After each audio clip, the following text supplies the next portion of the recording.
persoalan hukum aja dah, terutama kalau kita dalam beragama masih pada lingkaran luar syariat, tetap kita akan bertengkar dan berbeda pendapat.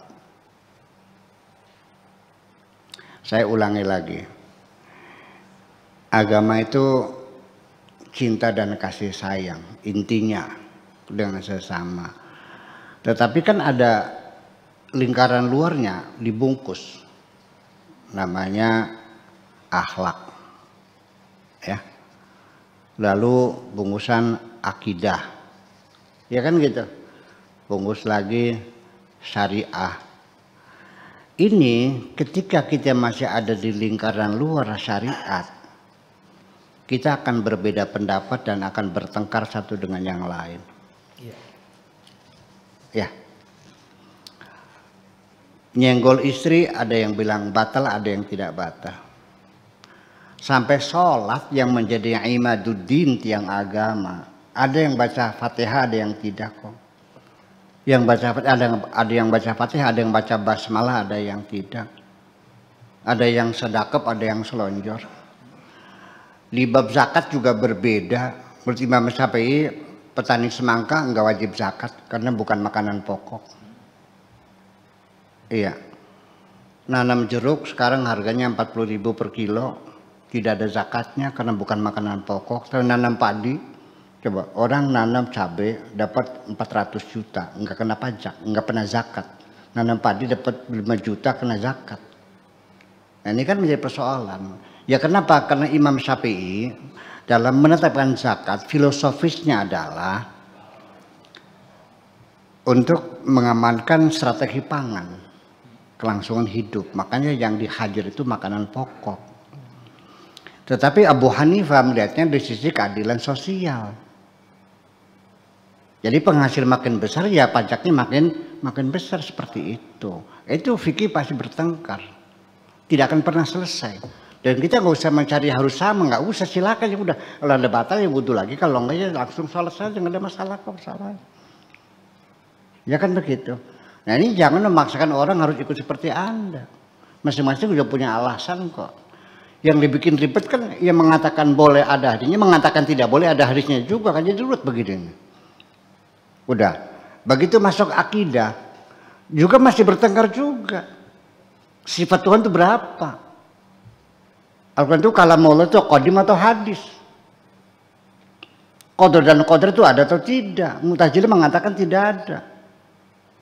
Iya, golongannya Jabariyah mengatakan ada. Ahli sunnah mengatakan tergantung, ada qadar mubram, ada qadar mubram. Akidah juga bertengkar. Masalah kemaksuman Nabi masih bertengkar juga. Masalah akhlak apalagi lebih banyak lagi lah perbedaannya. Saya kira tidak akan pernah selesai itu kita selesaikan. Kecuali kalau sudah masuk inti agama yang disebut dengan agama cinta. Wa ma arsalnaka illa rahmatan lil alamin. Baru kita ini tidak akan bertengkar. Kita tidak akan bertengkar bukan apa namanya sesama agama, dengan agama lain juga ada urusan apa ya sudah silakan aja. Nah selagi ini pertengkaran ini yang lebih keras justru pertengkaran di dalam satu agama. Yang membunuh orang Islam di Timur Tengah tuh orang Nasrani apa orang Islam, sesama Islam kok. Dan banjir darah umat Islam ini sampai sekarang masih berlangsung, sudah 1300 tahun lamanya. Hanya gara-gara pemilihan khalifah antara Abu Bakar dan Sayyidina Ali sampai sekarang. Syiah dan Sunni sampai sekarang terjadi. Mu'tazilah juga korbannya puluhan ribu yang dibantai itu. Karena mereka rasionalis. Itu persoalannya. Nah jadi artinya gimana? Ya sudah. Ini gara-gara karena ada orang beranggapan bahwa Islam yang benar itu Islam yang diimplementasikan pada abad ke-7, yaitu yang langsung dipraktekkan, diimplementasikan oleh Kanjeng Nabi dan sahabat-sahabatnya.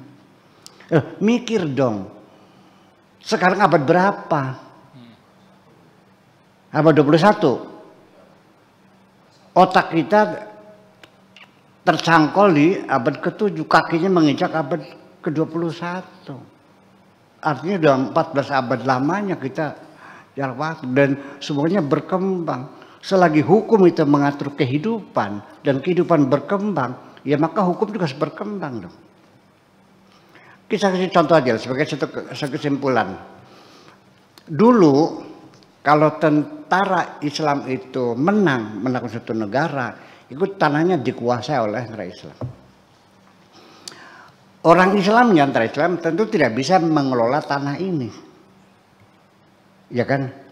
Nah, akhirnya dikembalikan lagi dengan status tanah yang berbeda, namanya Ardus Sawad.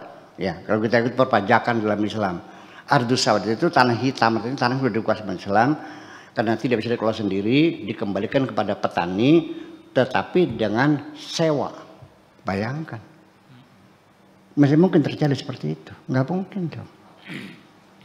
Dulu di sana kalau perang itu lakinya dibunuh, perempuannya dirampas, dijual, boleh dulu. Masih dipraktekkan sekarang juga, ya jering ISIS nantinya.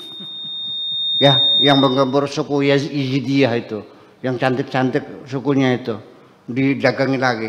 Apa Anda yakin bahwa Allah mengizinkan manusia dijual? Tolong dong. Iya dong. Yuk kita junjung nilai-nilai martabat manusia, HAM, kita junjung, kita hormati hak asasi manusia. Ya kita nggak bisa sembarangan. Dulu sebelum ada Komnas HAM, Komnas Perempuan tidak dipantau, ini banyak sekali istri yang dipukulin suaminya, disiksa, digebukin gitu. Nggak ada hukumannya. Kenapa? Ya mereka mengatakan Al-Qurannya ada. Wa in khiftum nusuzahunna fadribuhunna. Jadi dikiranya mukul istri itu dibenarkan menurut agama. Ya pakai otak aja dong. Masa istri saya punya anak perempuan, saya kawin sama kamu untuk disayang, untuk kamu cintai, bukan untuk digebukin seperti itu. Gimana lagi? Sakit hati orang tua ini. Gimana lagi? Mau diterapkan seperti itu? Jadi yang nggak bisa, ketika kehidupan manusia tumbuh dan berkembang dan bergerak, masa hukumnya permanen gitu? Ya dong, semacam itu. Jadi ya artinya bahwa sampai sekarang sendiri pun bahwa banyak hukum-hukum Islam yang sebetulnya masih dalam bentuk agenda Nabi, belum terselesaikan karena Nabinya sudah keburu dipanggil Tuhan dulu. Perbudakan belum dibebaskan, bagi waris belum disamaratakan, ya kan begitu.